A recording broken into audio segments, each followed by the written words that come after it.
good morning everyone. I'm Eric Sia. First of all, I'd like to extend a warm welcome to all of you for attending today's talk on Phalaenopsis growing. And I also like to thank OSIA and Hortpark for inviting me to this talk. This is the agenda for today. When I was preparing the presentation content, I was thinking like I want to share my growing experience and my growing environment, rather than the general Phalaenopsis culture tips that you can find easily online, so that this presentation or this sharing can be more personal and unique. For the first part of the presentation, I'll start off with a self-introduction, and then I'll talk about the optimum growing conditions for Phalaenopsis, okay, in particular the environmental conditions. Then for the second part of the presentation, I'll be discussing on the growing media selection, watering, fertilizing, and also some tips which I've gathered from my experience. Before I end my presentation, I also like to share some photos of my Phalaenopsis collection.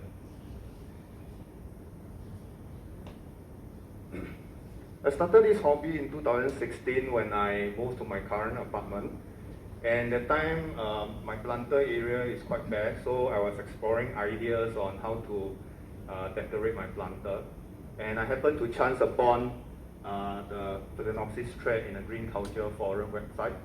Okay? And in those days, a Green Culture Forum website is an online forum. It's like not on a Facebook yet, and you need to create an account, and then you need to log in, and you'll be able to read through all the pages and the threads. So I remember myself reading through all the pages of the. Sorry, let me just.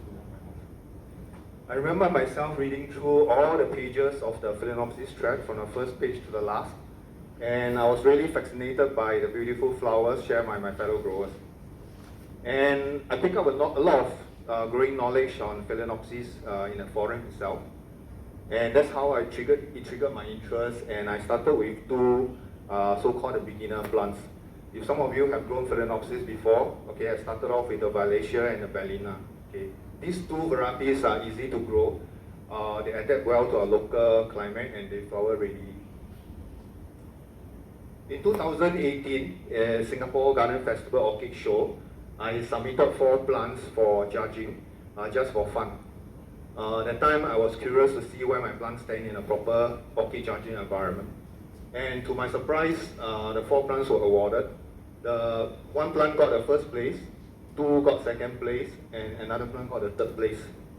Okay, the first place plant, which is the Phalaenopsis Japonsa, okay. Let me just change this particular plant you see here is the Phalaenopsis Japonsa. It won the best Phalaenopsis hybrid, and the best hybrid. Okay, it also won the 3 challenge cups. In this year's Singapore Garden Festival at the Orchid Show in July, I submitted 3 plants for judging, and the 3 plants were awarded first, second, and third place in the same category. In particular, the first place plant, the Phalaenopsis Valentini, which is the plant you see here, and also on the first page of the slide just now. It won the 3 Challenge Cup, okay, and it was named the best Phalaenopsis hybrid, and best hybrid. Of course, I'm extremely proud and honored to win all these awards and Challenge Cup, especially the John Laycock Challenge Cup, because this is a cup with great history. So today in my presentation, I hope to share my experience, and hope that it can provide the useful information for fellow growers in their growing journey. Welcome to Gardener's Day Out.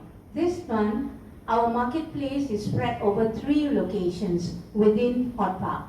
There are more booths at the port and hands-on house. Do visit these locations to find out more. Have a great day today. Okay. How well a Phalaenopsis grows largely depends on the environment that it is grown in. Okay. Therefore, I place a lot of emphasis on having the right environmental condition if you want to grow your Phalaenopsis well. I've seen for myself how 2 similar Phalaenopsis, they can grow vastly differently if they are placed in a different environment. For lighting, these Phalaenopsis generally they prefer bright area, but remember they must be sheltered from the direct sunlight. Okay? These 2 photos are photos of my growing area. in my planter. And the first photo here at the bottom is actually the view of the plants. Okay, this is the view that my plants get, and it's an unblocked view. Okay. The right side is my setup is a very simple setup with a wire mesh rack, and all my Phalaenopsis are mounted. Okay. My balcony faces the southeast direction, and in this direction is getting about an average of 4 months of direct morning sun every year. So the period of the morning sun will be from October to February, and for the rest of the year there will be more morning sun, and there also absolutely no afternoon sun at all. Okay. During the period of morning sun, like what I'm experiencing currently, I'm using a 40% shade net, which I brought here today. Okay, this is the 40% shade net, okay, to shield the plant from the direct sunlight. For the rest of the day and rest of the year, when there's no direct morning sun, I will not be using any shade net at all. Okay. Now, the problem with Phalaenopsis is that if you have direct sunlight, it will damage the leaf, it stresses the plant, and furthermore, after you water, any excess water that stays on the leaf, if you expose it to direct sun, it can really create a magnifying effect, and it will burn the Phalaenopsis leaf. Okay, you'll create a sunburn spot. Now, higher lighting is said to induce flowering. Okay, some of us, we know that if you grow Phalaenopsis, some of the varieties, species like Corn Kirby, they can only flower when you expose it to higher lighting. But you must take note that we have to slowly acclimatize the plant to a higher lighting level, okay, rather than exposing them to bright light suddenly. This will create stress, and also it may kill the plant. Okay. So do not start sunning your Phalaenopsis tomorrow morning, okay, hoping to get some quick flower spikes.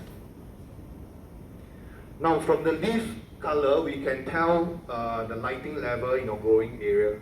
Okay, typically, if your leaf is in darker green, darker shades of green, this means that your lighting level in your growing area could be low. Okay, while middle shades and brighter green will generally means that you are getting optimum amount of lighting in your area. Now, in the market, we can find different percentage of shade net, okay, and they are used by the commercial nurseries and also hobbies like myself to shield the plant from the direct sunlight. Okay, this percentage indicates the amount or the percentage of light that this shade net can filter out. Okay, so higher percentage means that it's filtering out more sunlight. Now, for those of you who just started growing Phalaenopsis and then you realize that your area is exposed to direct light, okay, a lot of direct morning sun all the time, then, and you're not sure what percentage of shade net to use, you start with a higher percentage, okay, maybe like the 70% here, which I also brought here today, okay, this 70% shade net, then you slowly adjust to a lower level of percentage shade net until you are getting a good growth of the plants without damaging the leaf. So you start 70. Maybe you think 70 is too dark. Then you slowly move out, and then when I first started, I was using the 70. Then I find that in my area, 70 is too dark. Okay. And furthermore, this 70 shade net, you realize that the holes are smaller. So I don't really quite like it because it doesn't allow a lot of air circulation or air to pass through. Then I switched, in the last 1 or 2 years, I switched to using the 40% shade net. This one is, the gaps, the holes are wider, allows the air to pass through easily, good air circulation. But the only problem is that the edge tend to fray easily when you cut them into smaller pieces. Yeah, that's the problem.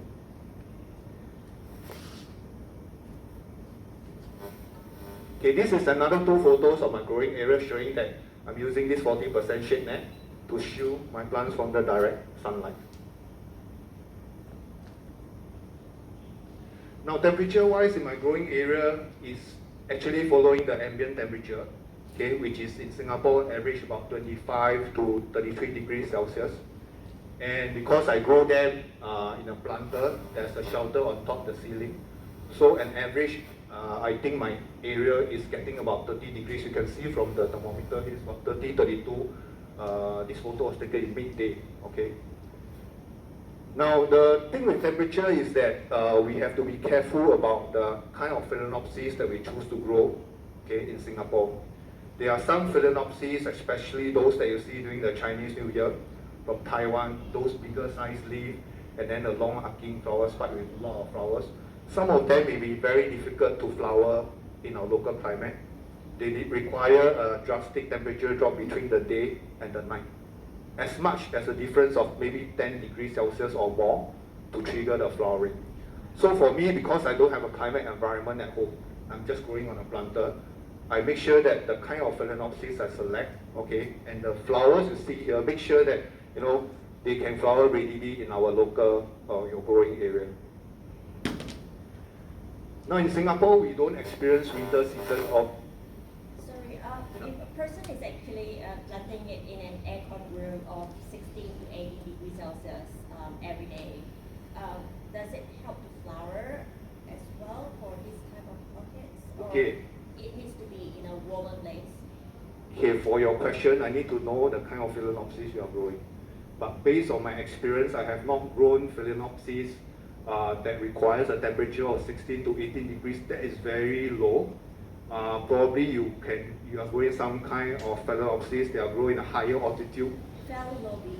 Yeah, I've not grown that before, so I'm not sure, but you probably need such low temperature to do well. Yeah. Alright.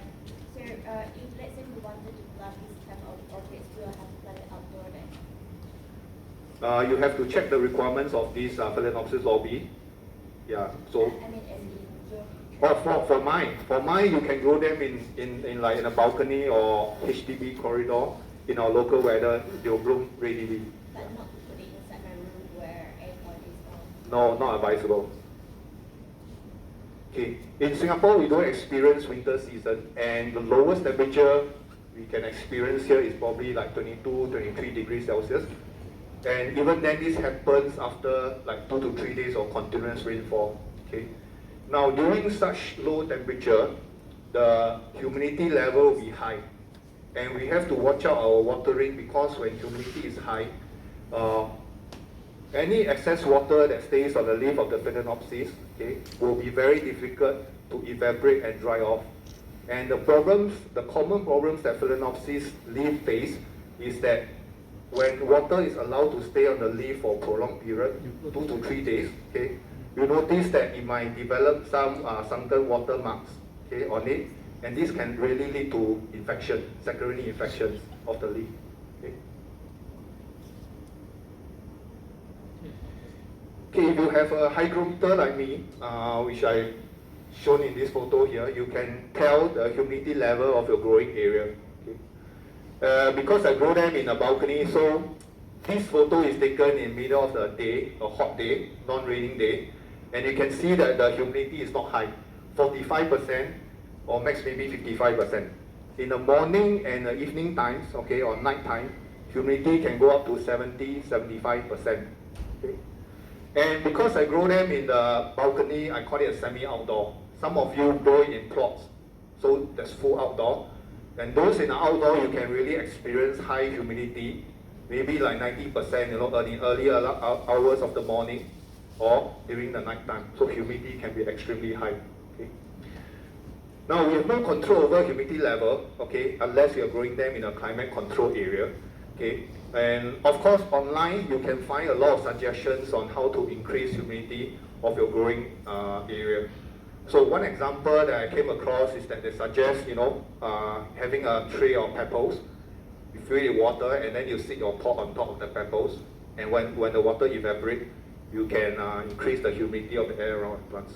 But we have to understand that the context, okay, when we are talking about this could be happening like countries like US, in the winter season, when outside is very cold, they bring in the plants indoor.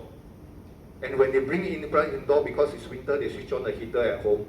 Okay. Now when you switch on the heater, the humidity will fall. So they're coming out with such methods and suggestions on how to increase humidity. But if you're growing in a corridor, HDB corridor, planter, outdoor plot, this method, okay, personally, I think it does not work. As I mentioned, high humidity creates a problem because Phalaenopsis leaves are quite fragile. They are prone to rot. Okay, if water is allowed to stay for prolonged periods on the leaves. Now, the last environmental conditions I want to talk about is wind, and in particular, it refers to the air circulation. Okay. Now, this is a crucial factor if you want to grow Phalaenopsis well. Okay, we should not ignore this factor. Okay.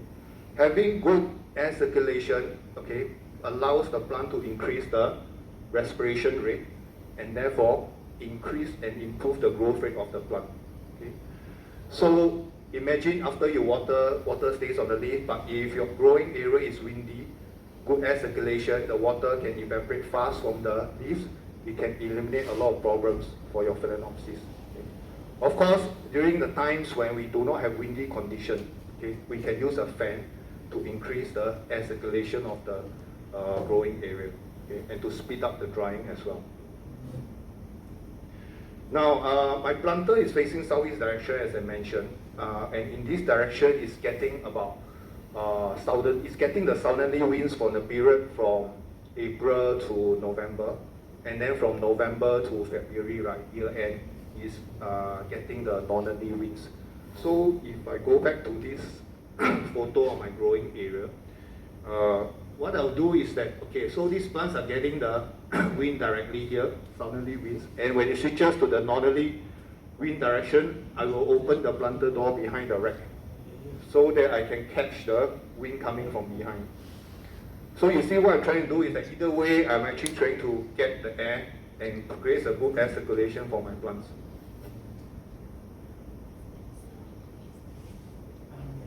Okay, the above I discussed the environmental conditions that I deem to be important if you want to grow Phalaenopsis well. But having said that, right, you notice that two of those factors I don't really have a control, or I don't specifically control them. One is the humidity, because I'm growing balcony, I don't do anything with humidity. Second thing, okay, is the temperature. Now temperature, I grow them like 32 degrees Celsius when you saw the slide. Okay, something I don't really take care. But however, for lighting, as I mentioned, if it's too light, use a shade net to block out the excessive lighting. And for wind, if you're not, your growing area does not have windy condition, use a fan. Right? Now the next few topics I will talk about are mainly those factors that we as the grower, we can have control over, okay, through the selection. So first thing is the growing media selection, right? Now, most of the Phalaenopsis you buy today, whether locally or shipped in from overseas, I think majority they come in this form. Okay, hardly ever mounted, but they're always packed in this thin, transparent plastic pot with sphagnum moss. Okay, these two plants I borrowed from Julius just now. He's having a booth at the marketplace today. Okay, now for commercial nursery, this represents the most economical way for them to grow their Phalaenopsis and also to pack them for commercial exports. It's very cheap. Okay, other growing medias that we see for growing Phalaenopsis or orchid, generally you see charcoals, pine bark chips, sphagnum moss, and also like myself, I'm mounting them on bark. Okay. For charcoal and fine bark chip, personally, I think they dry out very fast. Okay, in my growing area, which is windy, and you have to do a lot of catch up in terms of watering. Okay. Now, sphagnum moss is the most popular growing media for Phalaenopsis, as I mentioned, and they come in this kind of blocks. Okay, when you purchase them, like from the nursery, and they are extremely light. Even you see like a big block is extremely light because they have gone through the process of industrial drying. Extremely dry. But when you use them, you need to soak them in water for 10-15 minutes, let it absorb, and it becomes heavier. Okay, then you can use them. Now sphagnum moss, they retains moisture very well. Okay, so if you use it to grow Phalaenopsis, it provides a constant supply of moisture to your plant roots. And if you have fertilizing mix inside, okay, it also provide a constant feed of the fertilizers to your plants. However, then the question comes, whether do we pot our Phalaenopsis or do we grow them mounted on fern bark? Okay. Now each of these methods has its pros and cons, and we as the grower, we have to do the selection and weigh them carefully. Phalaenopsis that are grown in pots, typically you don't water them so frequently because it takes, for a pot of this size, my experience, maybe even up to 2 weeks, okay, for it to completely dry. Okay. And during this time, if you want to tell the health of the plant, if you are growing in this kind of ceramic pot or opaque pot where you cannot see the roots, then you can only tell the health of a plant by looking at the leaves, right? But sometimes this may be too late, because if you realize the plant is not doing well, the leaves start drooping, okay? You take the plant out from the pot, you realize that you have a lot of rotten roots there. Okay, this might be a problem if you grow them in pots. You can't see the roots. Okay. Now, on the other hand, if you mount them on firm bark, then it's easy because the roots are exposed. It allows the roots to take in a lot of air. Okay, allows the roots to breathe better. And we know that these orchids are epiphytes, right? So they love climbing on the trees, on the trunks, and by mounting them vertically, it mimics the way Phalaenopsis are in their nature. Okay, so you mount them this way. Okay. Now, when you mount them this way, after you water, the water will not stay on the crown, or less likely to stay at the crown. Because of gravity, the water will drain off, and this helps to prevent crown rot. Okay. And when you mount them, okay, when the plant is mature, to put out the flower spikes and the flower, it gives the best way of presenting your flowers. Okay, the flower spike will be going directly towards you. But if you grow them in a pot, this flower spike, okay, there's one flower spike here, it's likely going to come underneath the leaf and grow sideways, unless you do something to stick the spike for it to go upwards. Okay, so presentation of the flowers, firm bark definitely wins.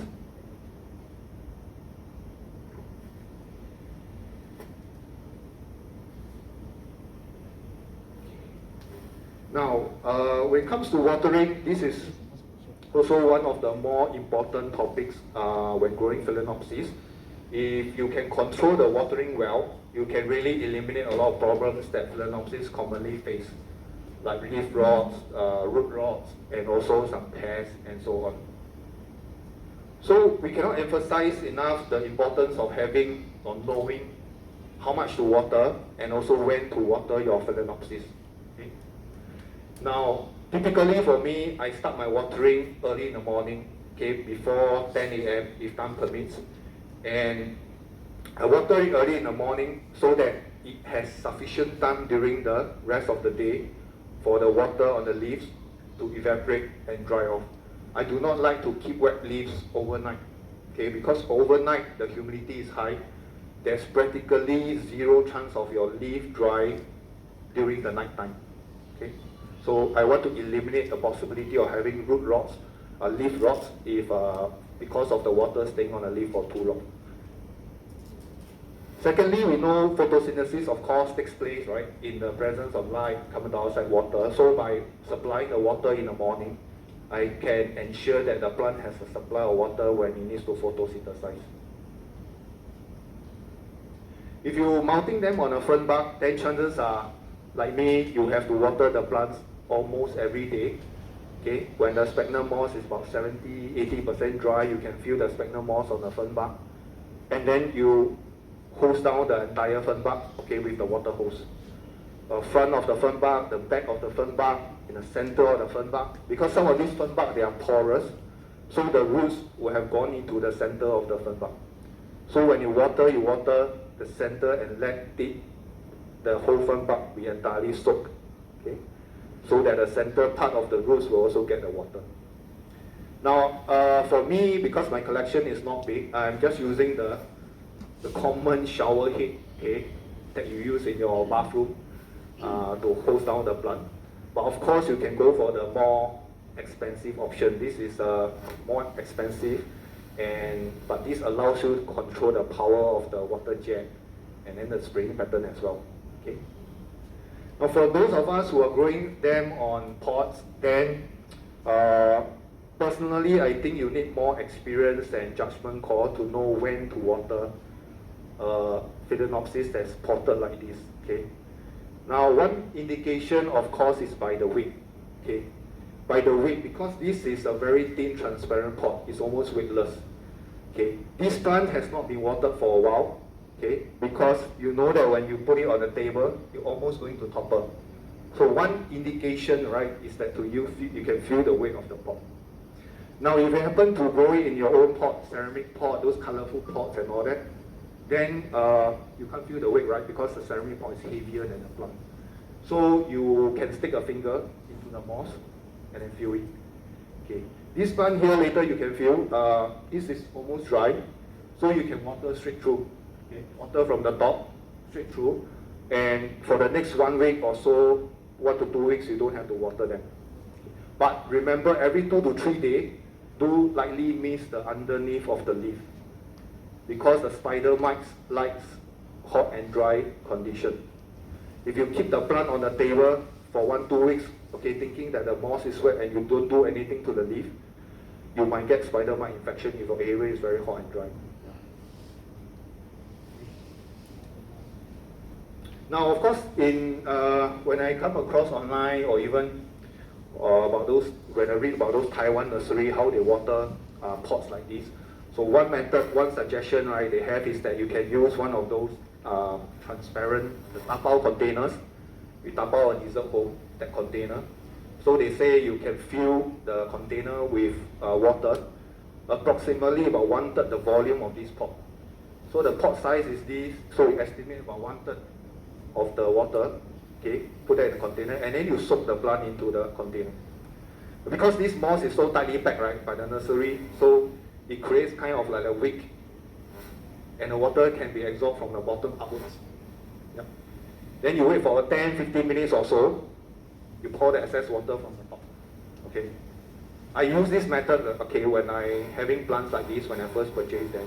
Okay. But if you pack the sphagnum moss ourselves, grow in your own pot, okay, chances are you will be not able to pack them so tightly, and this method will not work because they are not tight enough. The moss are not tight enough, you'll not be able to create a wick effect. Okay, then you just water straight down from the top. Okay, next comes to the most popular topic for orchid growing. When I was at the orchid show, Botanic Gardens, and my plants were on exhibit, there were two questions that I received the most from the visitors. Okay, when they see me near my plant, then they will ask me these two questions. So the first one is, what brand of fertilizer do you use? And second one is, how often do you fertilize your plant? Now today I'm going to share all the brand, where I buy them, how much dosage I use, okay, and how often I fertilize my plant. Okay, a lot of growers, they deem fertilizing to be an important part of growing Phalaenopsis. Okay, we know the basics, of course, lighting and water. But if you want to grow your Phalaenopsis well, groom vigorously, then fertilizing, nourishing with the fertilizer is essential. Okay. But do take note that flowering does not depend entirely on fertilizing alone. Okay. There are other factors like, number one, the lighting. Remember the cornucopia I mentioned earlier, it needs higher lighting level to bloom. Secondly, whether your plant is mature enough. Okay. Mature enough, store enough energy to put out a flower spike. Okay. Then seasonal cycle. Some plants, okay, maybe those from Taiwan grow in the cold weather, they require a drastic temperature change for them to trigger the flowering. Okay, and those are also another factor. The plant itself maybe has some seasonal cycle. Maybe it only blooms once a year or twice a year. Okay, so there are other factors involved, not just fertilizing. If you ask me to rank like all these factors, I will not put fertilizing in the first place, because I think if you can control the environment well, growing media, watering, your plants should generally be doing okay. Okay. Now we have to take note that Phalaenopsis is not heavy feeder. Okay, unlike if you are growing Vandas, they are super heavy feeders or fertilizers, but Phalaenopsis are not. So we can use this approach called the weekly approach. And I'm sure if those of you who search online for Phalaenopsis fertilizing, you're definitely going to come across this term. Okay, and this is approach I'm following as well. So what it means that you can fertilize your Phalaenopsis once a week, and every time use a weak dilution of the fertilizers. Okay. Now the brand of fertilizers I've used, Gaviota, as shown in the photo here. So Gaviota has the 63 and the 67. Okay, the green one is the 63, then the red one is the 67. So 63 is the balanced fertilizer. It has the NPK, nitrogen, phosphorus, potassium, composition of 21, 21, 21. It's a balanced fertilizer. You add up the three number is 63. Then 67 is 13, 27, 27. If you add up the three number is 67. Yep. Then the rest are constituted by trace elements. Okay. Now on top of these fertilizers, I supplement my plant with organic supplements, fish emulsion and seaweed extract. Okay. Do take note that these two are pure supplement and you do not use them independently. Okay, it needs to be used in conjunction with your main macro fertilizers like the Gaviota. Okay. Besides these two, I'm also using fungicide. Okay, the brand is Tiram and also Mancozide. So I rotate these two fungicides. Okay. So what I do is that you see I group them into the left and right. On the week, I'm fertilizing typically on Saturday, except today because I thought I'll fertilize tomorrow. This week, if I'm doing 63, okay, I'll mix the 63 with one of the fungicide here, Tiram or Mancozide. The next Saturday, when I fertilize, I'll switch to 67, and I'll mix 67 with fish emulsion and seaweed extract. Now this kind of a routine works well for me for quite a number of years, and I've been following this. And dosage-wise, Gaviota, okay, the fertilizer is very strong for Phalaenopsis, so I use a very diluted mix. My dosage is 1 teaspoon, maximum 1.5 teaspoon to 8 liters of water. Okay. 1 teaspoon is 5 ml. Okay, teaspoon. Okay. For the Tiram, for the fungicide, 2 teaspoon to 8 liters of water. For the fish emulsion and seaweed extract, just 2 capsules from the water itself, 2 capsules to 8 liters of water. Okay. Now where to buy them? Gaviota is easily available. It's even selling at Ossia, right? Ossia booth. They're selling Gaviota. You can get it from Far East Flora. Okay. I'm naming the nurseries here because in case some of you are new and you want to get started, you do not know where to get them. So I'm naming the nurseries and not doing any advertisement for them. Okay. Far East Flora, you can get Gaviota. This fungicide brand, the Zagro, from the packaging, some of you know you can get it from Far East Flora as well. Fish emulsion and seaweed extract is even easier. NTUC, Sheng Siong, this is the Horti brand. NTUC, Sheng Siong plant section, you can find these two. Yeah. And a bottle like this lasts really a long time, but the smell of the emulsion is very smelly. Okay, for a while I stopped using fish emulsion because I couldn't stand the smell. Okay. Sorry, question. Yes. When you say you mix the fertilizer with the fungicide or fertilizer with the supplement, do you mean mix it in the same container Yes. of water, all in the water together? In the same container. In the same container. Okay. So this is the spraying can I'm using. So this spraying can capacity is 10 liters. Okay, but the maximum amount of water is 8 liters that you can fill because you need to leave the gap on top for you to pump and then compress the air before you can spray all the fertilizer. So capacity is 10, but max, the line here, right, is 8. So it's just nice for my dosage. Remember, I'm mixing always like 8 liter. Then what I do is that I take a smaller container, 1 teaspoon or 1.5 teaspoon of Gaviota into the container, 2 caps of the seaweed extract, fish emulsion, right? Put it in, fill with some water, mix it well first, mix it well, entirely dissolve. Then pour into this container, okay, somewhere around here, right? Because just a small amount of water. Then you fill the whole thing with water. Yeah. Don't try and put the fertilizer into this big container and then you have to fill it 8 liters and it's very heavy for you to shake and mix it well, right? Dissolve in a small container first, then put it into the big container and fill. Okay, next I will share some tips which I have gathered from my experience. and hope this helped my fellow growers here. Now that we know, okay, the environmental condition for growing Phalaenopsis well, you know, the media, what media to choose based on your growing environment, the watering, how much to water, how often, how much fertilizers to use, what brand of fertilizers to use. Then the next thing, of course, we need a plant, right? Okay, without the plant, all these are useless. So how do we select a healthy plant? Okay. Now, when we pick up a plant from the shop, first thing I start from the leaf. Okay, the color of the leaf. Color of the leaf should be something like this. Okay, middle shade of green. Darker green is okay. If it's grown under lower light, no problem. Or even brighter green is fine. But do not have any damages to the leaf, like leaf tip turns brown. Okay, spots on the leaf. Okay, there could be some kind of infection. So don't choose that kind of plant. Next, you look at the leaf. You put horizontally. The leaf can stand on its own, right? If you give it a light shake, it can bounce. So this is a sign of a good plant. Do not choose those leaves that are droopy, wrinkled leaf, leathery leaf.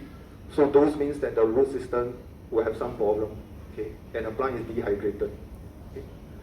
Now, the size of the leaf. Phalaenopsis, they are monopodial, so single stem.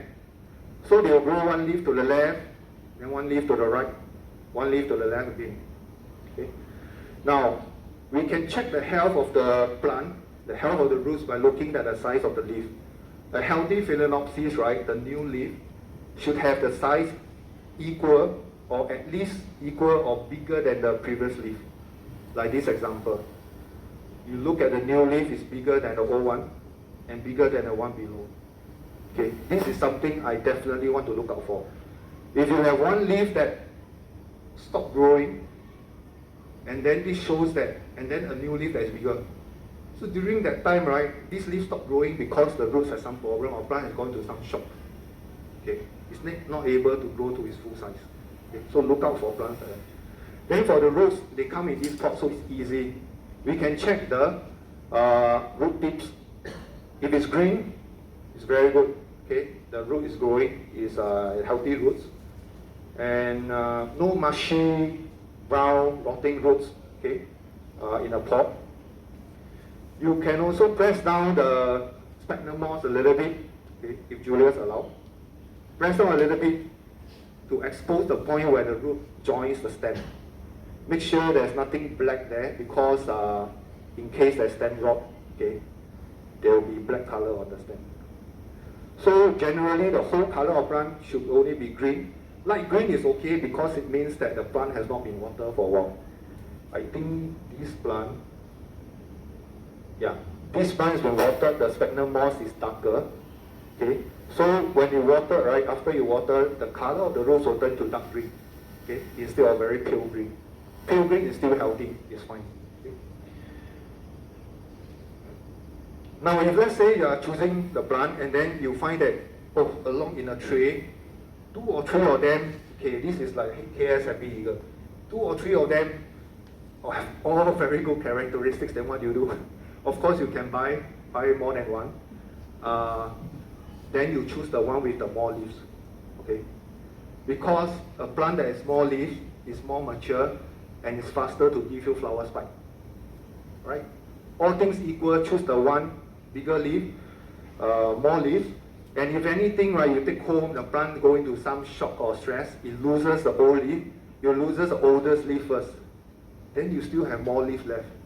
If the plant only left 2 leaves and you bring it home, shock, the whole thing is gone, left with no leaves, it's very hard for the plant to survive. Yeah. Now next is climatizing and quarantine the new plant. So this is a practice I've been doing whenever I purchase new plant.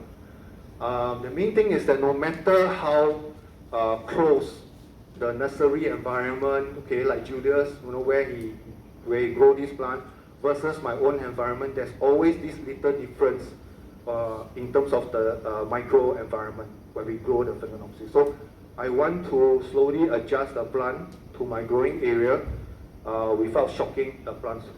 So if I were to go back to my growing area, you notice that there is this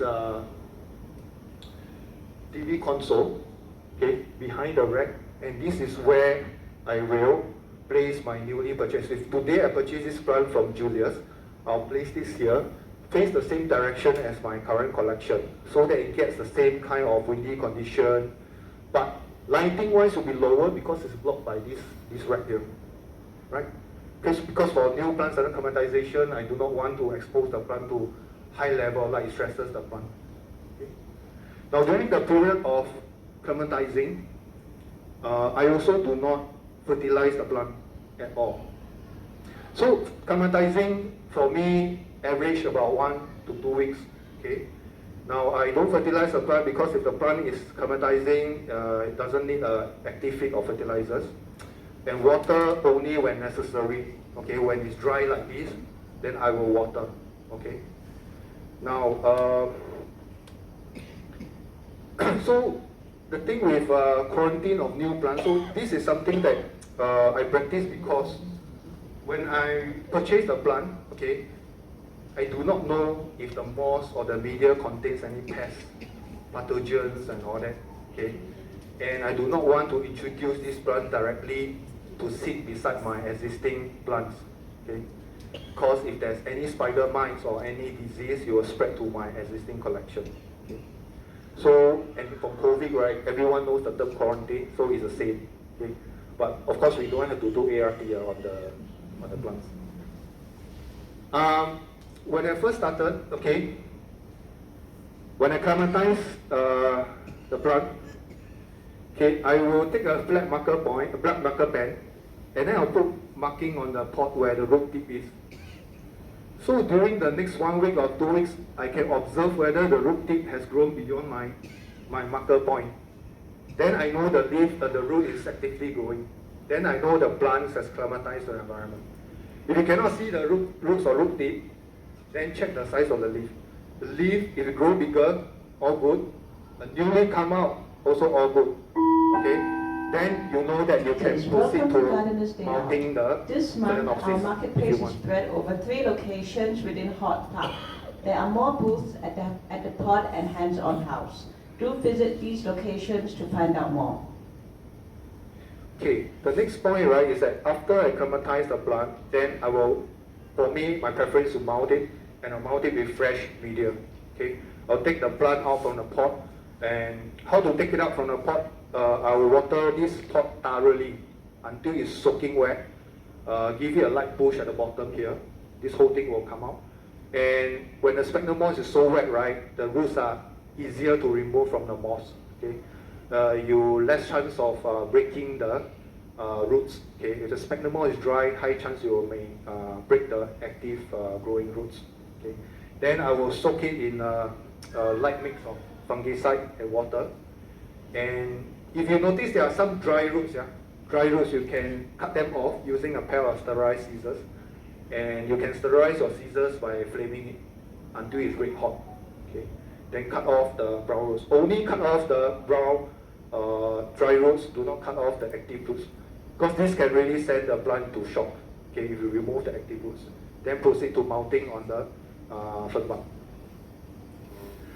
Now, next point is daily inspection. This is something I do every day, and I spend about maybe 15 minutes of my time after I water to check through the plants. So what I'll check for is that make sure my roots are okay, leaves, no signs of spots or rots or anything, sunken water marks, for example, then I'll take action, okay, apply a fungicide paste, and all that, check for new flower spike, of course, check the buds, whether there's any new flower as well. Now the thing with Phalaenopsis is that these guys, they can't talk to us, right? So they will not tell us that it has any problem or it has having some infection. So for us, I find that if we do daily inspection observation, any problem we can fix it fast.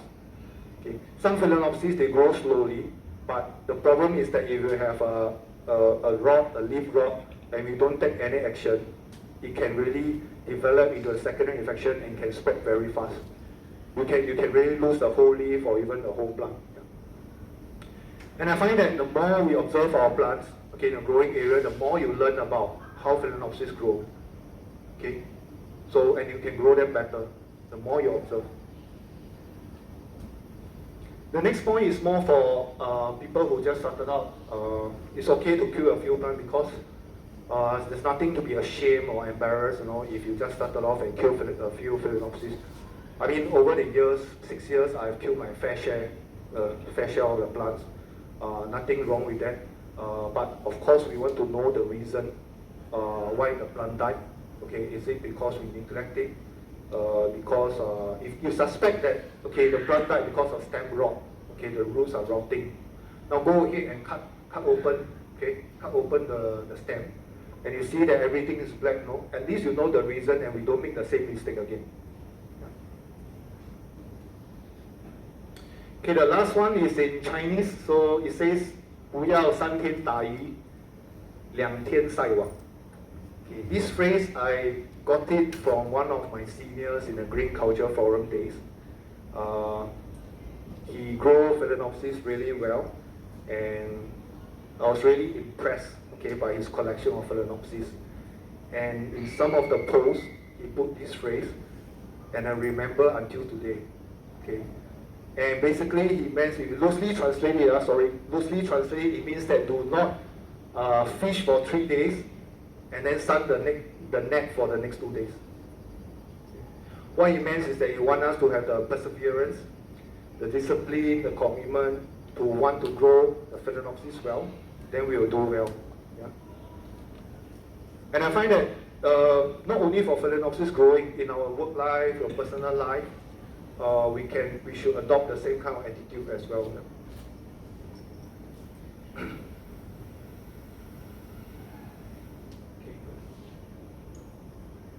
Now, as promised, before I end my presentation, I will share some photos of my Phalaenopsis collection.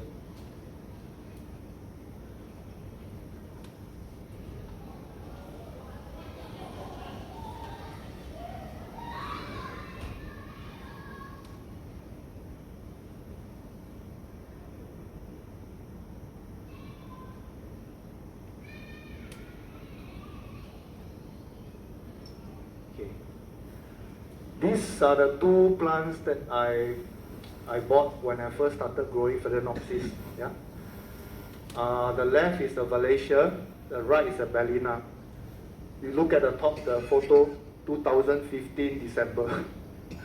These were my very first plant. I got it from a fellow grower. He did his own crossing. And I even remember taking this photo in my car before I drive home. So that was how excited I was at that time. Malaysia, at that time I don't even have a wire mesh rack.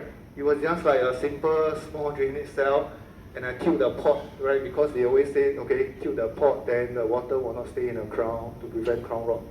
Then, as I mentioned, I was using the 70% shade net those days. Yeah. The Bellina is on the left. This is the first bloom from the Bellina after I mounted.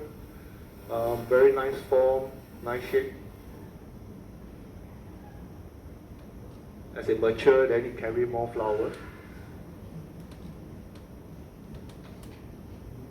8 flowers, I think it was the max. So these are early days, 2017, on the top left corner, you can see the tip. The Valencia also I mounted. Carry more blooms, start to carry more blooms. And this plant I submitted 2018 SGF, it got 2nd place. But the thing is that the color of the flowers here tend to fade fast. The flower will not weak, but the color tend to fade fast after 2 to 3 days of flowering. Norby's Purple Eagle, okay, very fragrant. 5 flowers here. This one also submitted in 2018. Okay, SGF we got 2nd place. This is another type of Valencia. KS Happy Eagle. I think Julius has this. Yeah, KS Happy Eagle, the same one. Okay. He's selling it today. This is another type of Malaysia, the indigo type. So you can tell from the distinctive dark purple color. I think in Taiwan the color is even darker. I don't know because of the temperature and the weather. It's not so dark, but in Taiwan it's really dark. This plant got third place, 2018 SGF. Another type of Malaysia. Gigabell from Jumbo Orchid. Okay, Andy Chen's Jumbo Orchid, the first group. Gigantea hybrid. So you can see the leaf itself, you know, has a Gigantea parentage, big leaves. More flowers. And same thing, the center part of the flower here. After a few days, it tends to fade. When I visited Andy in his farm in Jumbo Orchid in Taiwan, I asked him, he said maybe it's due to some genetics. And in his nursery, he even showed me which Gigantea he used to cross this Gigabell. Yeah. The Gigantea is now 40 over years old in the farm.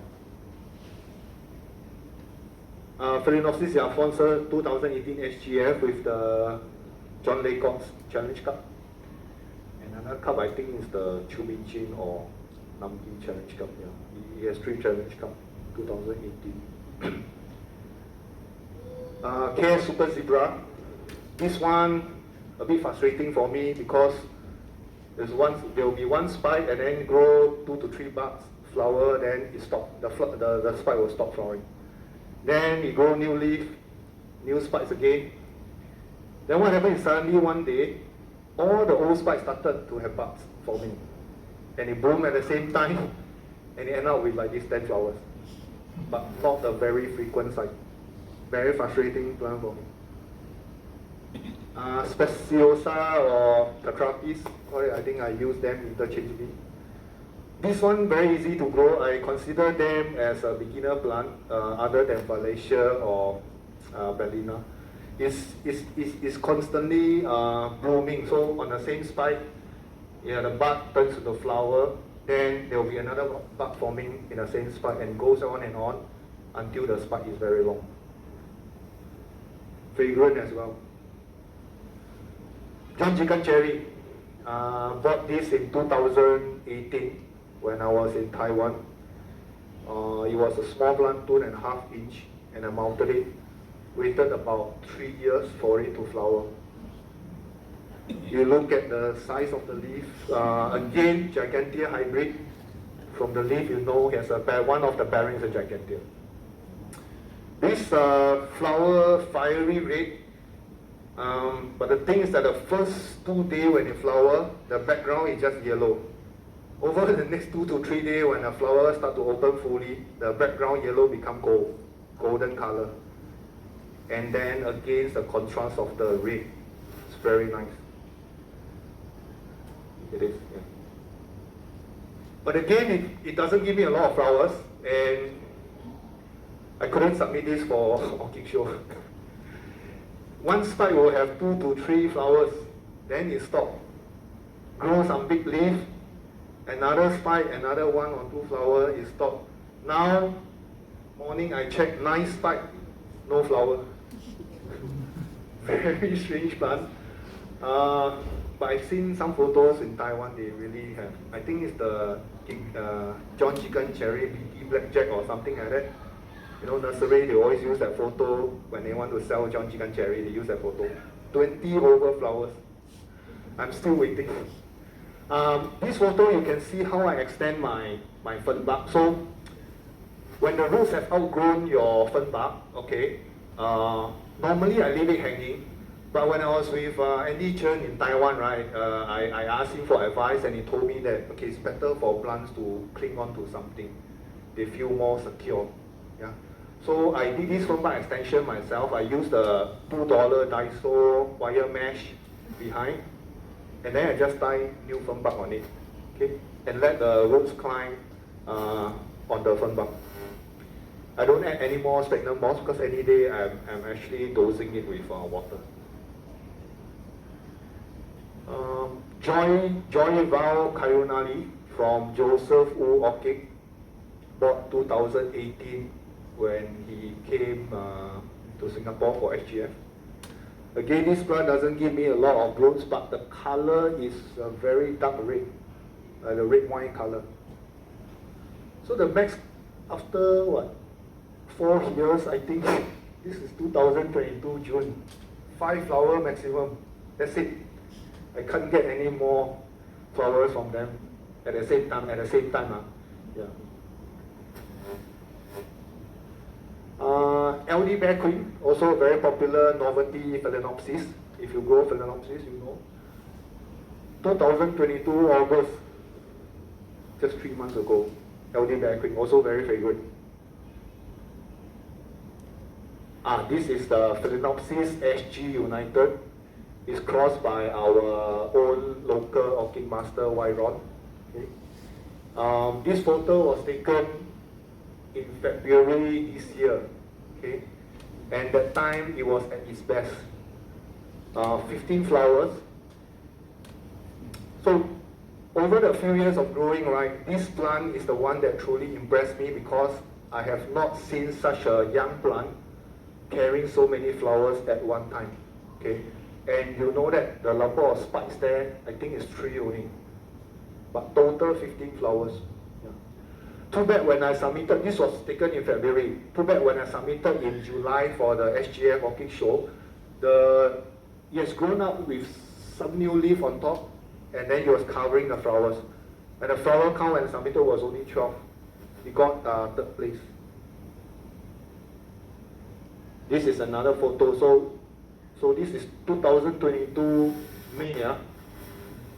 So then the leaves start to grow and cover some of the flowers. So for orchid show, for presentation, then you lose out if the flowers are covered by the leaves. Valentini, but this is not the one that won the Tree Challenge Cup this year. This is the plant that I started with. I bought this from Tenshin in 2018. I mounted it, okay? And eventually this becomes the mother plant. I think one of you all was asking me just now. I think Mrs. Go, yeah. So this is eventually became the mother plant. So what happened is, somewhere in 2020, this plant produced 2 keiki, okay, at the tip of the spike. So keiki is like baby plantlet. Okay, it has its own roots, own leaves, and after about 4 to 6 leaves, I cut off the keiki. Okay, then I mount it on a separate fen bud. This one, and this is the one that won the Tree Challenge Cup this year. But this photo was taken 2021, January, last year January. Okay.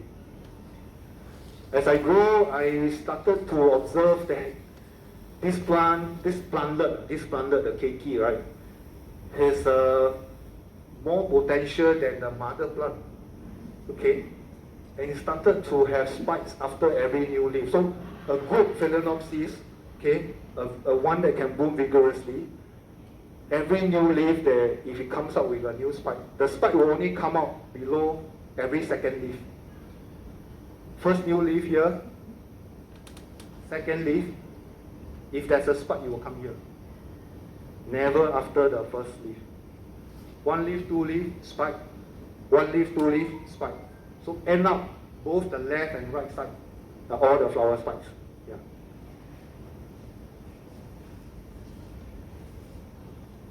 Okay. And at this time, this photo was taken January 2022, and personally, I feel it was at its best as well, even compared to when I submitted for Orchid Show in July. Because that time the spike was still short, okay, the flowers were close together, the spikes were really parallel to the ground, because I mounted it really parallel to the ground.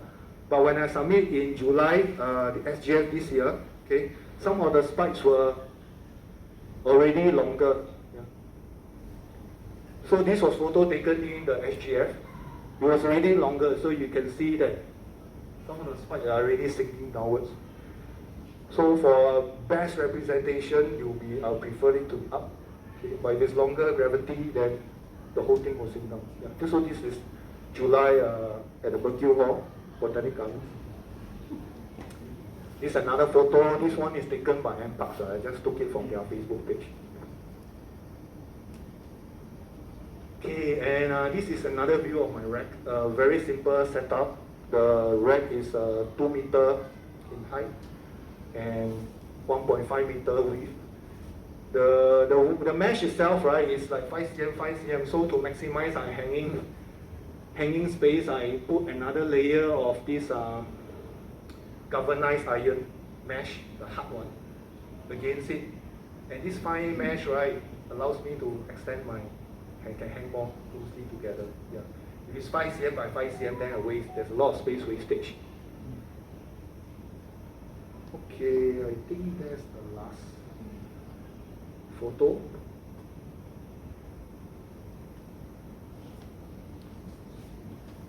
Okay, I have come to the end of my presentation. So hope it's not too windy. I hope this sharing is useful for all of you, be it those of you who just started off, or who have not started off, and or my existing current growers. Okay, I know a few of you here is already growing Phalaenopsis, and I hope there's something useful that each one of you can take away from my presentation. I still be probably hanging around at Julia's booth or Hosea, so if you need any help, clarification, choosing plants, you can just come up to me. Yeah.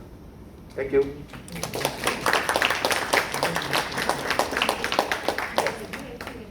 Yeah, sure.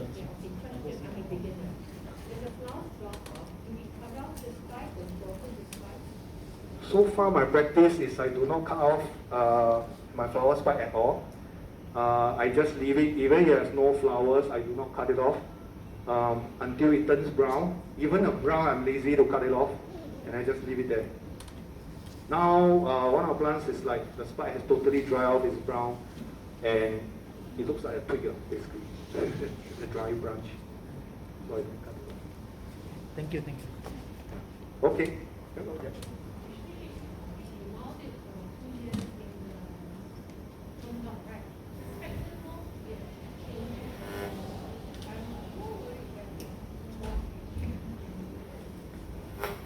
Okay, the question is about, do I change the sphagnum moss if I mount it and the fern bud has been there for maybe 2 years, 3 years, right? It degenerate. So far, I grow for a couple of years. I never changed the sphagnum moss for my fern bud. Okay, number one, the roots are already firmly attached to the fern bud. Okay, so if you remove the moss from the fern bud, I'm not sure it may damage the root. Now, second thing, after you water, okay, over the time, this sphagnum moss will drop off by itself. You will become a very thin layer, almost like you're seeing algae. Okay, then I also don't top up with sphagnum moss. Yeah. Okay, I just leave it and I hose it down with water every day. Yeah, so I don't change the sphagnum moss. Yeah. Okay. Do you hose it down once a day or more frequently? Okay, good question. Typically once a day, but remember, if you recall last few days, the weather was very hot. And if I'm at home, I'll do another round of watering in the afternoon. But now that's because I can work from home.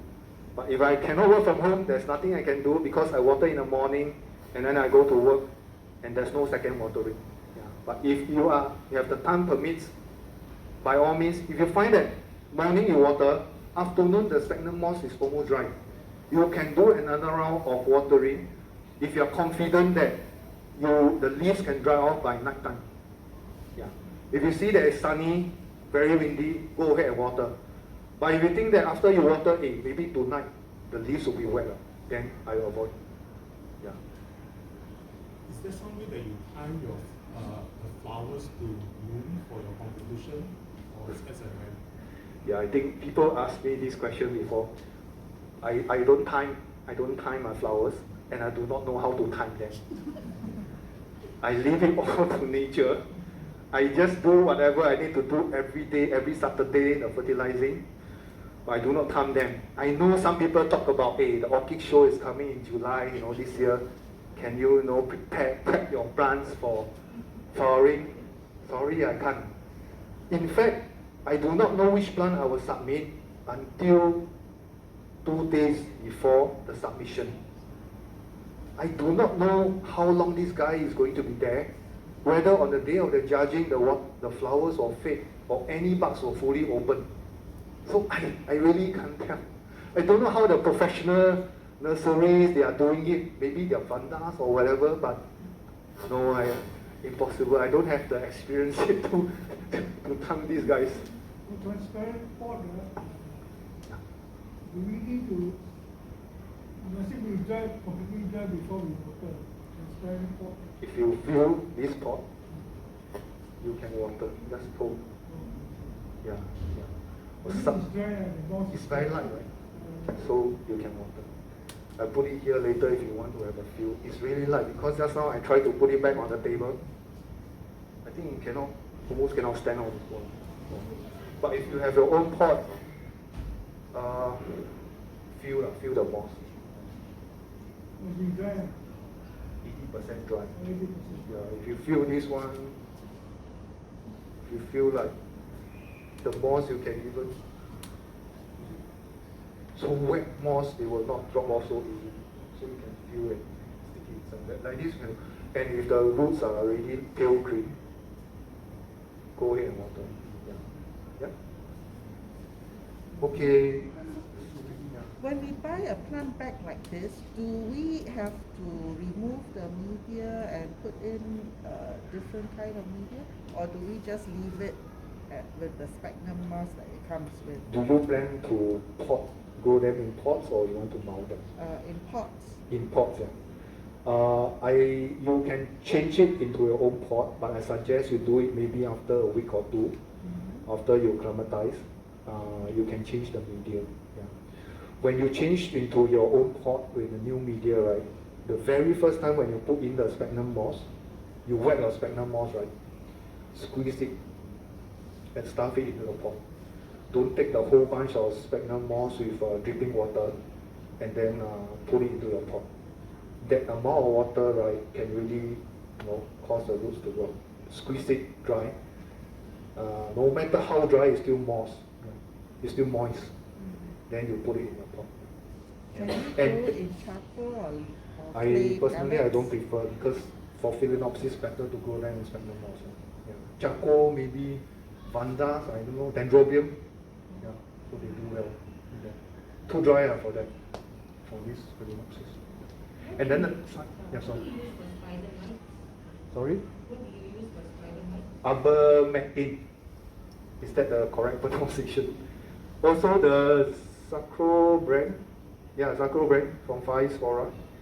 And I do preventive measures, so once a month, once every 2 months. Okay, if the weather is consistently very hot, I use it once a month, once every 2 months. Okay, as preventive measure, it really can kill spider mites. Okay. Now, if for minor infection, spider mites, okay, so spider mites you can really tell from underneath the leaf. Okay, if a serious one, you will see some rusty brown spots here. But naked eye, you cannot see the spider mite. If you have to use those kind of magnifying glass, the one they use to check the diamonds, okay, you can really see the spider mite crawling. Yeah. Then what I'll do, small infection, right? You take the alcohol wipes, the 70% alcohol, the one that they rub before they do the injection. You rub the leaf. Yeah, you can kill the spider mites. Yeah. Yep. Is neem oil good for prevention? I heard it's not good, and I personally never tried. Some of the seniors say do not use neem oil for Phalaenopsis, and never ever expose the Phalaenopsis to the sun after neem oil. The whole thing can. I think it's petroleum based or some oily thing, right? The moment this oily thing get exposed to light, right, that's the problem. Yeah, it can burn the leaves. 2 questions. First one, if we are going to Borneo, for example, Sabah or Sarawak, what's the Phalaenopsis that you will advise us to look after? Borneo. The area. I'm a beginner. Yeah, Belina is from Borneo. Gigantea. Yeah, my brother said Gigantea. In a while. In a while. Yeah, but I think they generally either wild plants or something that's more rare because myself is Kadazan actually. So as many parks, we have a lot of people that can actually look for some wild orchids for us. I think Bellina. Bailey. Bellina. This one. Phalaenopsis. Yeah, the one I showed. B-E-L-L-I-N-A. B-E-L-L-I-N-A. B-E-L-L-I-N-A. Yeah. Thank you.